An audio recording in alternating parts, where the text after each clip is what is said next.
Good morning, Bucknutters. It is Thursday, March 13th, 2025. I'm pretty sure. I am Dan Rubin. I'm certain of. This is the Bucknuts Morning 5 and Change, and I'm certain this is a podcast that covers the national champions. I'll be joined in just a second by the great Bill Kurelic and Mark Porter. We have a great show for you today. Going to get you all ready for Mondays when the visits start, spring practice. Going to get to know some national prospects that are coming in. And we've got some great video today. Second edition of the week of Buckeye in the Sky. First this week was a local or an in-state guy, Sincere Johnson. Mark Porter did that for us. This week, Kaden Dixon-Wyatt, wide receiver, who plays alongside Chris Henry out at Mater Dei. They also have a tight end who's been offered by Alabama. So you're talking about an offense to stop traffic. Speaking of stopping traffic, don't want to be drinking and driving. You don't want to be gummy and driving either, but Cornbread Hemp, great sponsor for us. America's first ever USDA organic THC gummy. A lot of people are flipping from booze to the THC for a healthier happy hour, natural, healthier way to experience a carefree moment. Cornbread's THC gummies, offer a balanced sense of happiness and relaxation. Really, who doesn't want that?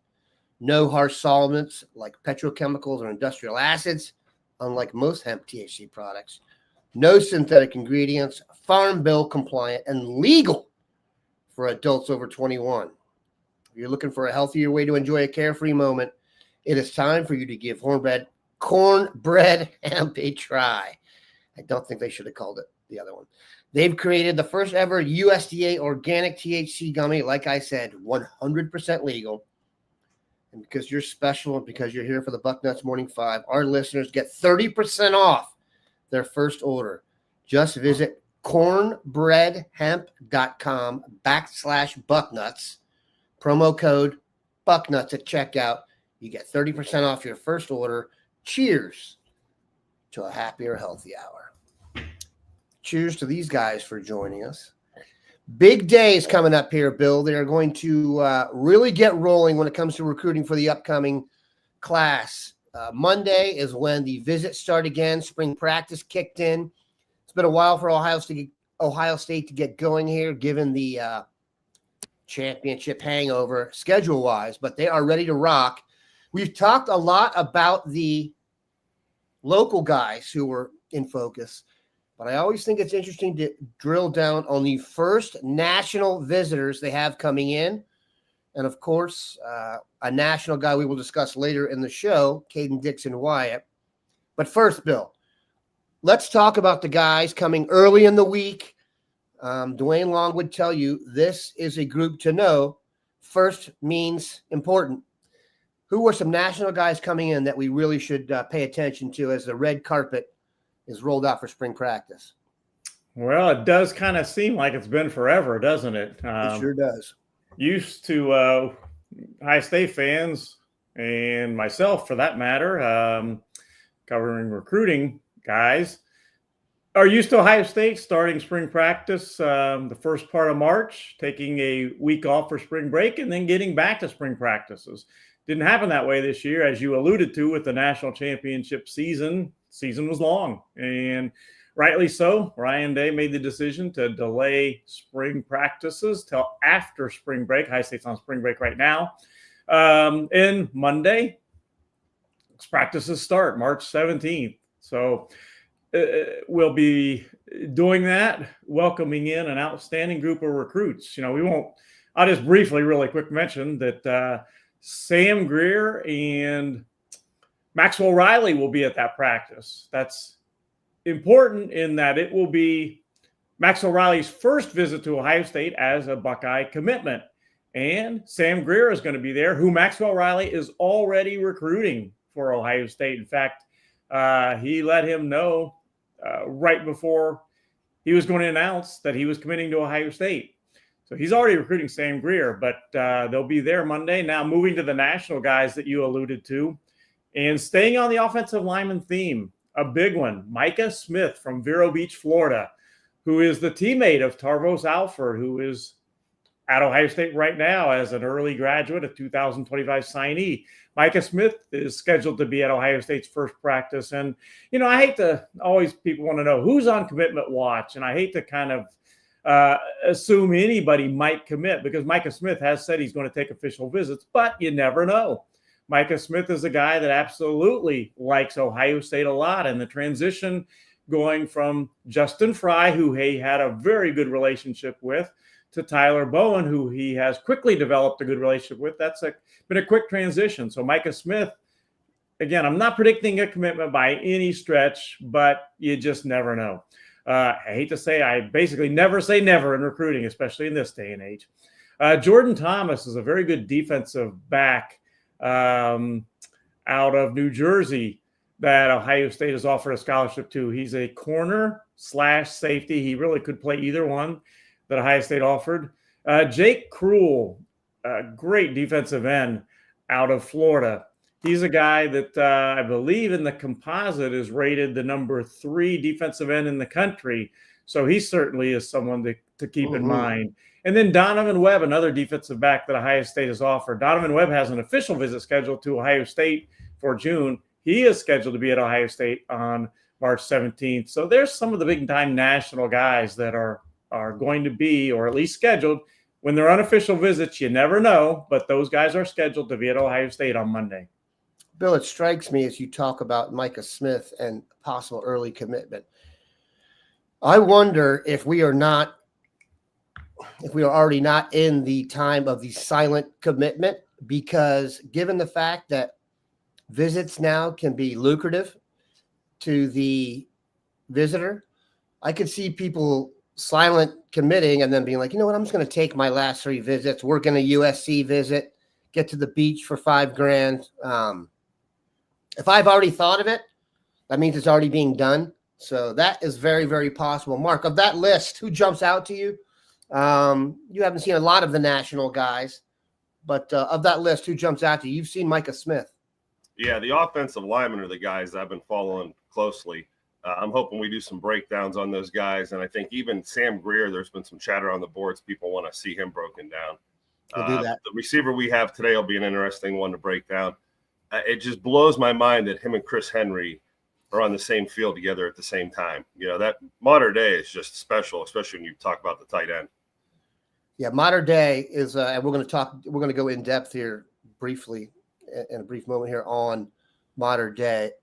I'm trying to think, Bill, and you can help me out here. This is kind of a ambush. I don't remember a team having a Chris Henry, a Kaden Dixon-Wyatt, and refresh my name on the tight end again. Mark Bowman.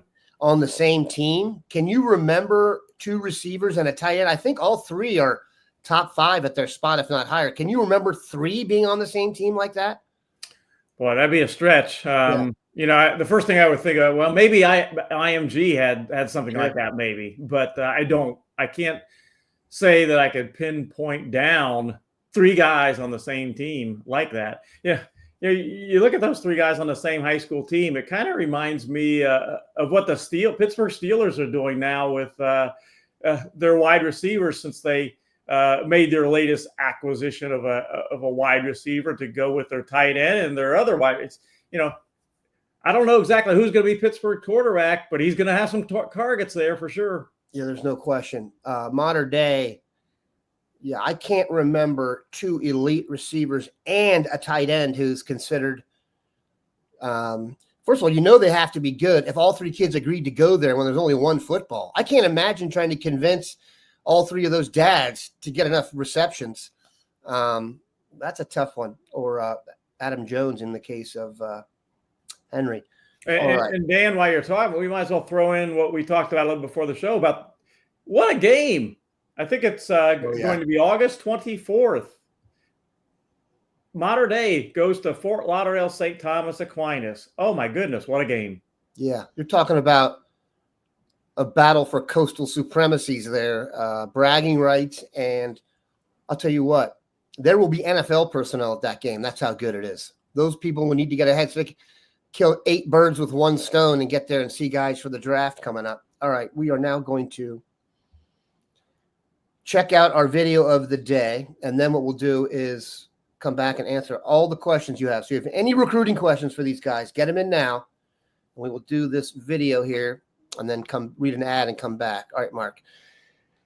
Kaden Dixon-Wyatt, as you see him on the screen, he is a wide receiver, believe it or not, plays opposite Chris Henry. And as you can see here, the 6th rated player, according to the 24/7 Sports rankings on receivers. Chris Henry also in the mix. So your thoughts, Mark, take it away. Like I said, it's mind-blowing that he got to play with Chris Henry, but that didn't last long this year because of the Chris Henry injury. So more targets came his way. Has the college-ready prototype size. You can see that at 6'2", 180 pounds. We're going to watch him here running past a few guys and showing off his speed on some posts and deep balls. At times makes it look easy on this film, and with that size, I can't really tell how fast he is. I like the contact balance there when he takes a shot, when he's catching the ball. Here he is versus press coverage. He gives the quarterback a little window to throw into. Of course, this is against top quality competition. Like you said, they open up one of the best teams in the country. But, over and over again here, he's going to go through this whole route tree and kind of give us a thing or a little peek at everything he can do. I mean, just time out. He's played on 2 fields here. One's the City of Santa Ana Stadium, and the one before that was USC. So, yes, they're playing a good schedule. I digress. Go ahead. That's one way to tell. It takes a bubble to the house right here. Yeah. So, like if you watch enough videos with me, I kind of say he's checking boxes. Each position has different boxes you can check. Down here inside the red zone, he is a 50-50 ball monster. I mean, his hand-eye coordination is great. It seems like when you get down here, they just throw it up for grabs, and he rewards them with coming down with the ball. At 6'2", 180, you wonder what's left for the development in college. There he goes, taking another shot and hold on the ball. Does he get up to 200 pounds? Is he 195? Does he keep his speed? So that's why I say he's kind of college size, college ready coming in. Maybe it's tough to crack the depth chart at Ohio State receiver. Maybe he'll need a redshirt year to kind of, get going here. But, in an offense where the ball is spread around pretty thick, there's a guy there at 6'2", 180 that, versus that competition and the things he's doing, you can see when he gets on campus, he's kind of a plug-and-play guy. I don't know how much more development you're going to get out of him.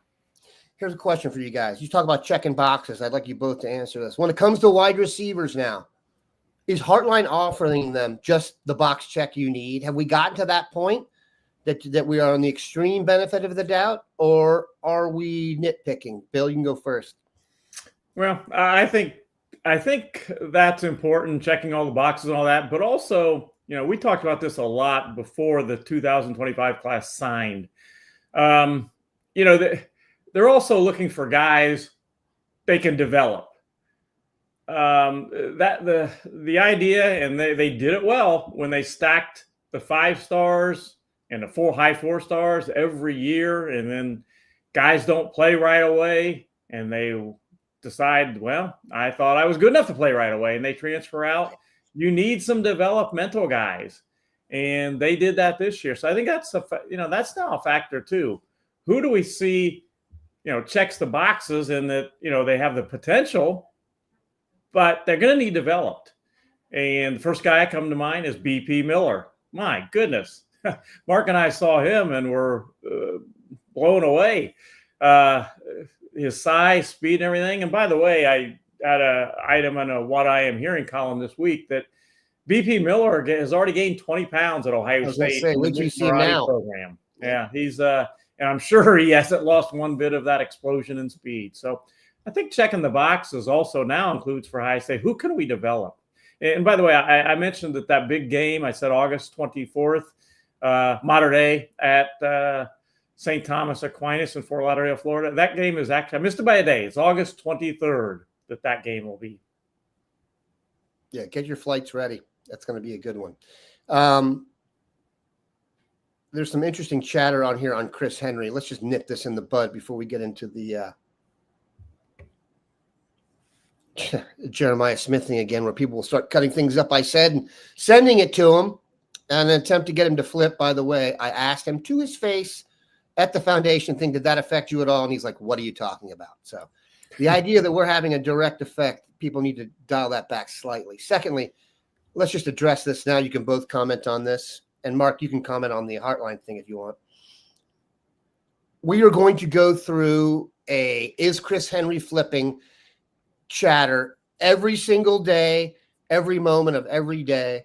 We've already got some guy in here, Richie Dubs, who's never been in here before. Sign of a giveaway. And saying how he's going to flip and such. And look, I feel the same way about Chris Henry as I did about Jeremiah. If Brian Hartline is in the 614, so will the receiver. If he leaves, then you have an issue. Rich. So I'd like to get your thoughts on it. I do not think he will flip. I'm work at Bucknuts. Bill, your thoughts? And then Mark, you can kind of close it off here, and then your thoughts on Hartline. Well, I get back to what I've said. I just think as long as Brian Hartline and Ryan Day are at Ohio State, the chances he stays with Ohio State are extremely good. Yeah, that's the simple answer. And I remember that being the quote, right when he committed. It was basically to Brian Hartline. Brian Hartline's been promoted, so that should bode well for, the future and the security of it. But I was also the one that said that out in California is far from home right now, and there's going to be a lot of people stirring that pot. And this is an NIL recruit, and it's going to come down to, other things. So, yeah, like you said, Dan, we're going to be talking about it, but I think we are secure because of Brian Hartline. And you're going to get a lot of the Oregon chatter too, because they're out there and they aren't poor, apparently, as Nike goes. All right. Your thoughts on the Hartline offer? You still think that's kind of, when you're looking at a video of a guy, Hartline's offered him, you don't have a little bit of a jaundiced eye? No, I mean, I believe in what he offers. I mean, everything he's offered has been a first-round pick for the past 5 years. Is that good? Yeah, going back to Jamison Williams, he has nailed receiver after receiver, and there's just not there's receivers that he can't even get to develop. Jaden Ballard was the fastest receiver on the team reportedly for a time, and we never could really crack him into the lineup. So yeah, I think anything he takes is golden. Bugpen Miller, I'm in love with that guy. After watching him live and the explosion and the raw piece of clay he is, I can't wait to see what Brian Hartline does with him. If he can truly take a kid who was playing quarterback, that's new to football a little bit from another country, if he can turn this one into the first round pick, you just whatever he wants to do forever, But yeah, I think in faith we have to believe in whatever he does. Has he given us one receiver to think otherwise yet? My thing is this, it's kind of like with Day now. It's like if you don't have the benefit of the doubt ready to give out for now, you're never going to have it. So that's you. If you don't think Brian Hartline can pick out receivers at this point and don't give him just the pure benefit of the doubt, you have probably some mental issue, seriously, where you just don't accept truth, or you're like, you have a inferiority complex, or what is that? People who can't get along, management complex, people who can't deal with being told what to do. It would make no sense. There's nothing to base it on. Brian Hartline, let's just start this from the beginning. He played a receiver at Ohio State. He made a ton of money in the pros. He could go anywhere he wants, and he chooses to be here. He's financially independent. We've never discussed that as much as we probably should have. One of the reasons he doesn't leave, he doesn't have to. He gets to raise his family in Columbus where he wanted to. And by the way, I cannot remember, and Bill, this is where you come in. Can you remember anyone in their entire career having a run like he's had on receivers at any position? Whew, that'd be a stretch. So what are we talking about here? Who gets the benefit of the doubt? That's why I don't understand this stuff. It's like some people look, if he offers him and the guy takes it, the parents should be looking at condos 3 years from now and go figure out the draft, who has the worst NFL roster, and start picking out a spot. Plus the guys stick too. Terry McLaurin, etc. So, all right, the Brian Hartline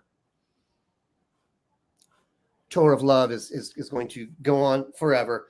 And I'm going to read your next ad. If you want to look cool while talking about Brian Hartline, you need some Gooder sunglasses. Quick story.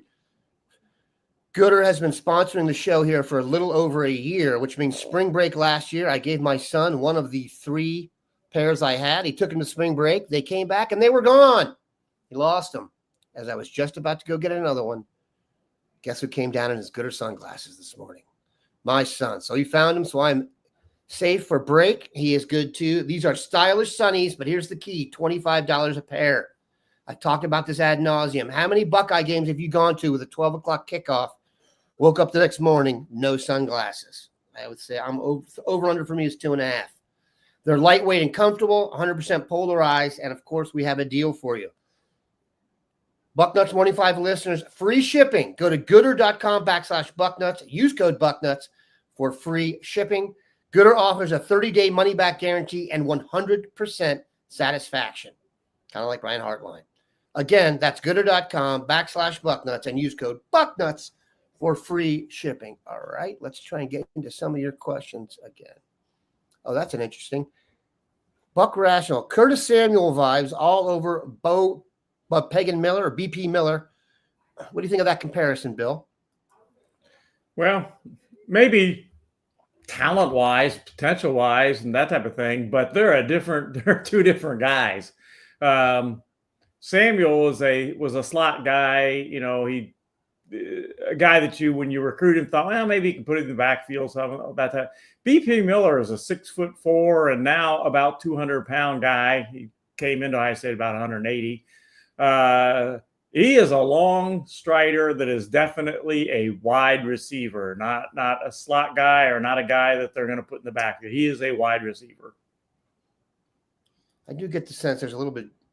They've talked about getting him on reverses, and he was a runner so much. I think there's more of a jack of all trades vibe in there with him. And Curtis, another guy who came to Ohio State and gained a bunch of weight immediately getting on their weight program. So let's hope it all results well. And Curtis definitely scored a touchdown in the playoffs, didn't he, for the Bills? He'll pop up every now and then. Kind of been oft injured, but Curtis Sams was a heck of a Buckeye. James Furkelich. Kaden Gebhardt is going to Clemson. He's from Ohio. He was offered by Ohio State. Bill, Mark, you can comment on this. I want to try and say this as diplomatically as possible.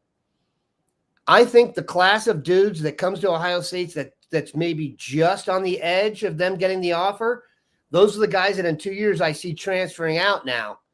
Did Kaden Gebhardt just save himself from that, or did you see him as a higher level prospect than that, Mark?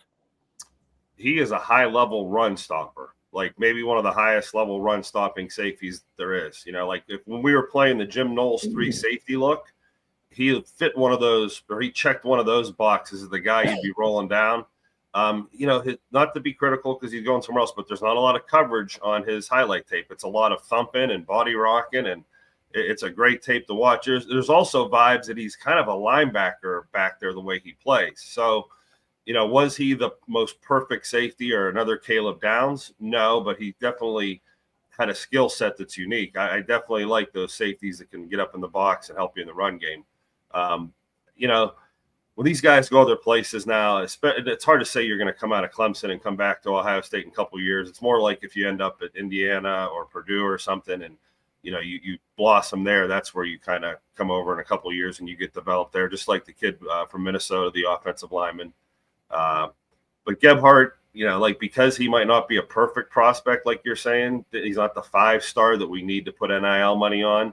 Other schools will. They will take him and, you know, maybe price themselves out of the market for Ohio State. So that could be what happened with him. But it's tough to see a kid in your own backyard not come to Ohio State. William, seems like Clemson's really involved in Ohio.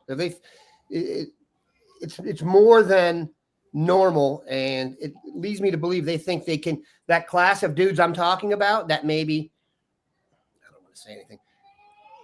Clemson is targeting those dudes in particular. Bill, what do you think? Well, they have done a good job. You know, Matt Luke, their offensive line coach, has done a good job, although he didn't get Maxwell Riley, and that was huge. And it's not just their offensive line coach. They have done a good job in Ohio, no doubt about it. You know, they were a little bit, I thought, slow to the NIL business, but I think they're warming up to that a little bit. And also, they were a little bit under Dabo Sweeney hesitant to offer real early. And I think they've maybe rethought that slightly. But with Gebhardt, I have to tell a little story that, I saw him play the last regular season game this year. They were playing Olentangy, Berlin. And I live in the Olentangy school district. So, I went up to Berlin, and it was Olentangy at Berlin. It was a really good game. And Gebhardt played really well that game. I mean, he kept Olentangy in that game, although Berlin ended up winning it. But offense, he ran the ball extremely well. He was very good at safety. He will hit you. I mean, he will definitely hit you. I was very impressed coming away from that game. And at that time, High State didn't have an offer out to him. They did eventually offer him, and I do think he can play safety. Some people are saying he's got to be a linebacker in college. I don't necessarily agree with that. I think he can play safety. But it was kind of interesting. Down the road, after Ohio State offered him a scholarship, and he basically was looking at 3 or 4 schools, and I developed a pretty good, I think, relationship with Kaden Gebhardt. So I'm in Target one night, and he gives me a call, and we just started talking. And most of the conversation at that point was regarding Ohio State, Penn State, and Wisconsin, I believe we were talking about most about. And the other school in his top 4 was Clemson. And I could still remember, we were talking about things, and all of a sudden, he said, "Don't leave Clemson out of our conversation." He said, "I'm really starting to like them a lot. And, there's somebody to just keep in mind highly as we talk about schools." And lo and behold, a month and a half, 2 months later, he commits to Clemson. So I just found it interesting that was kind of a foreboding thing that all of a sudden he brought up Clemson and mentioned, keep them in mind when you talk about me. Maybe he visited Clemson, because I don't know if you know this. You guys can Google this yourself. Clemson is known for having really, really good tour guides. Look it up. Use your photo gallery if you're going to do that, because it'll be worth it. Trust me. That's how they used to recruit. Now that person has to be holding a bunch of cash. Usually they were just going after 17-year-old boys from the Midwest who would see a cheerleader and get googly-eyed and commit. No longer. All right, let's hit these back. Yeah, there's a couple more really good questions. All right, this is the one we have to address. And Mark, you can come in here first, then Bill, finish it up. I'm late to the party, Jim Jackson. Doesn't look like the Jim Jackson, but you never know. I'm late to the party, but Rock Hill, what's going on? That's a little disappointing. Okay, Elbert Rock Hill out of Akron-Hoban. We did a thing on him last week or the week before. I can't remember. It was one of the first guys we featured. I'll let you know how good he is, and we're kind of prioritizing our Ohio guys. We have also had some information in our boarding house that other schools are very interested in terms of their ability to generate funds. And there are other defensive backs from Ohio that maybe have gone the way of exit that are helping. So with that said, he has announced his visits. It's not your standard way of doing it. How about this? Bill, you can just let us know the visit schedule and that, and then Mark, you can kind of come in there with your general vibes on the situation that are pretty informed. Well, Rock Hill has set up 4 official visits, and none of them, at least right now, have the Ohio State on them. So, immediately, a lot of people on our board, is Ohio State out of the running? What's going on here? Do they even have a chance now? Rock Hill is a really great football player, and he's an outstanding person too. I've seen him play in person, I think 3 times now. His dad he's a great guy too. Absolutely, just a straight up great guy. I talked to his dad right after those visits, shortly after those visits came out, and Those visits are LSU first, USC second, and then Oregon, and then Alabama. None of those visits shocked me. I mean, in talking, especially to Albert's father, Albert Sr., that to him, I really thought those would be at least 3, if not all, if not 4 of his official visits. I also thought Penn State would perhaps be in there. So those visits didn't really shock me. Ohio State being left off, I guess that's a little bit surprising. But his dad assured me that his son is absolutely still considering Ohio State. In fact, right when those visits came out, Tim Walton was on the phone with Rock Hill's dad, and they assured Tim Walton Ohio State is still in the running.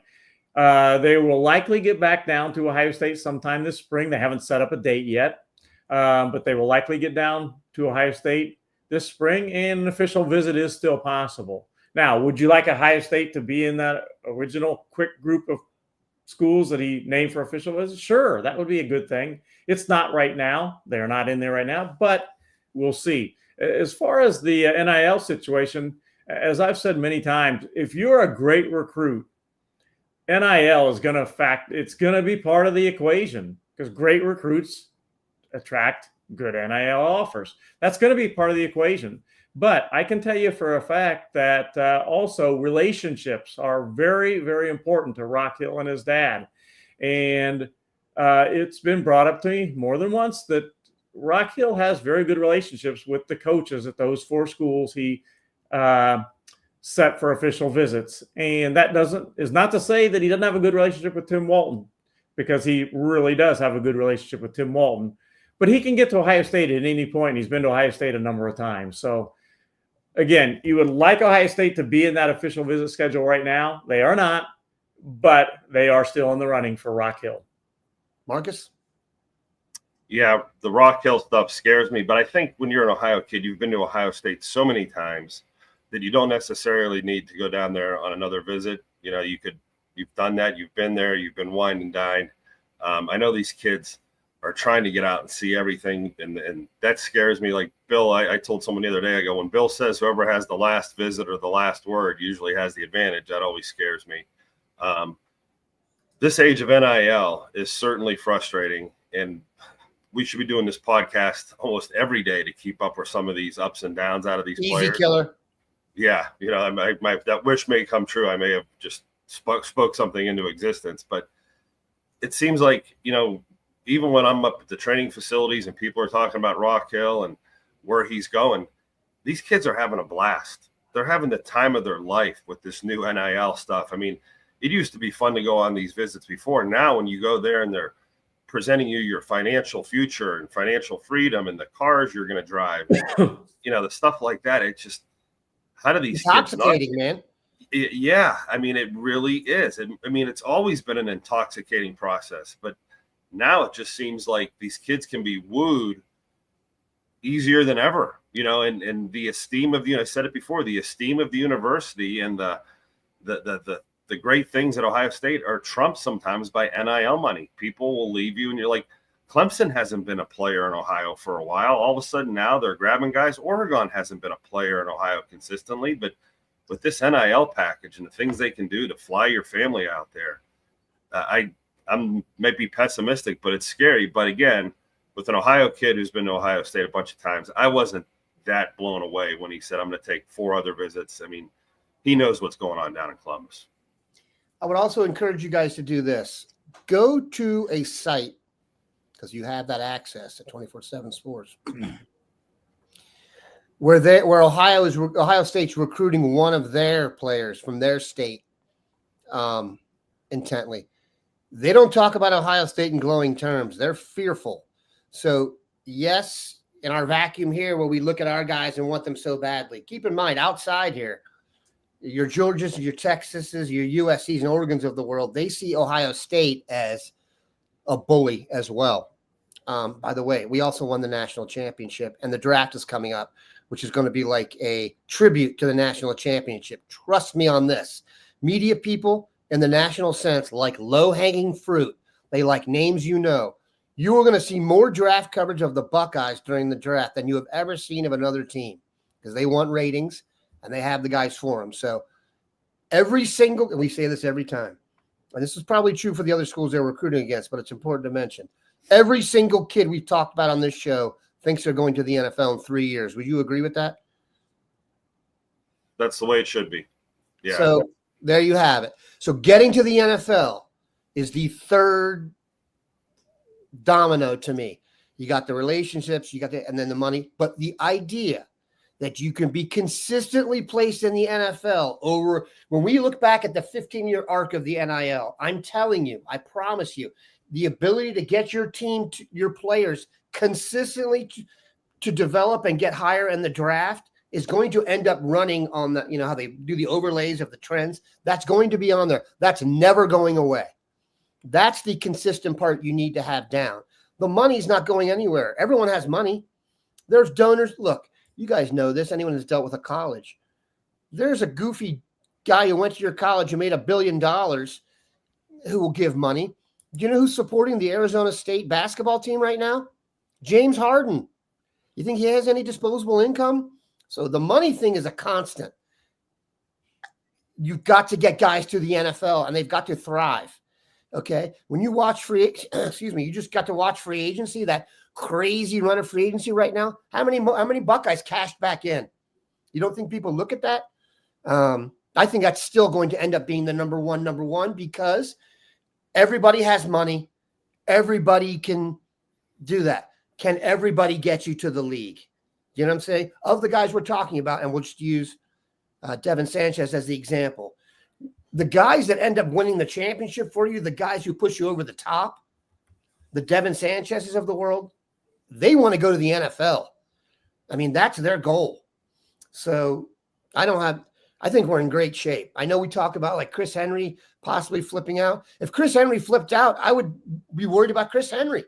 Why would someone leave Ohio? If Ohio State's proven to you that they can pay you and develop you and win a championship and you choose to go elsewhere, that's fine. But don't you think that's suspect a little bit if you were to flip out? Mark, you don't think so? I think people like David Sanders and Devin Sanchez are going to the league no matter what. I think you could be a nutless monkey and coach those guys, and those guys are going to the league. Good and point. That flies in the face directly of what you're saying. But Agreed. Those upper tier guys could play at Kent State or Akron, and they're going to the league.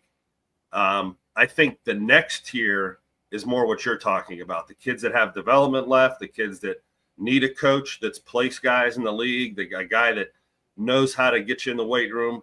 But some of these kids, like, they're so talented that, boy, I mean, like Jordan Seaton went to Colorado. You're telling me he's not going to go in the NFL? Now, maybe what round he gets picked in might be the thing. That's what I'm saying. Yeah. Now, I'm feathering this a little bit, and I'm just trying to be realistic. At the 5-star level, when Bill says there's 5 stars up here, there's 20 kids that fall into that category that they could show up in a cave in 3 years and go to the NFL Combine, and they're going to the NFL. The rest of it is true to what you're saying. They're going to need people to develop them, push them along, put them in the right system, showcase them. That's how they'll get drafted and their stock will go up. But I'm with you on the point where if we're doing like 3 or 4 pillars of why we go to a school, NIL's one, the relationships are one, ability to get the NFL is one, and it used to be school esteem and prestige maybe the 4th pillar, which is still there. I mean, you walk through Ohio State, the prestige and esteem still there compared to other Big Ten schools. We're walking through Purdue right now. But the pillar that wasn't there 3 years ago was this NIL pillar, and it's kind of tainted all these other pillars where the other 3 pillars of NFL, and they were so strong before you could just book on them. But now you can see them.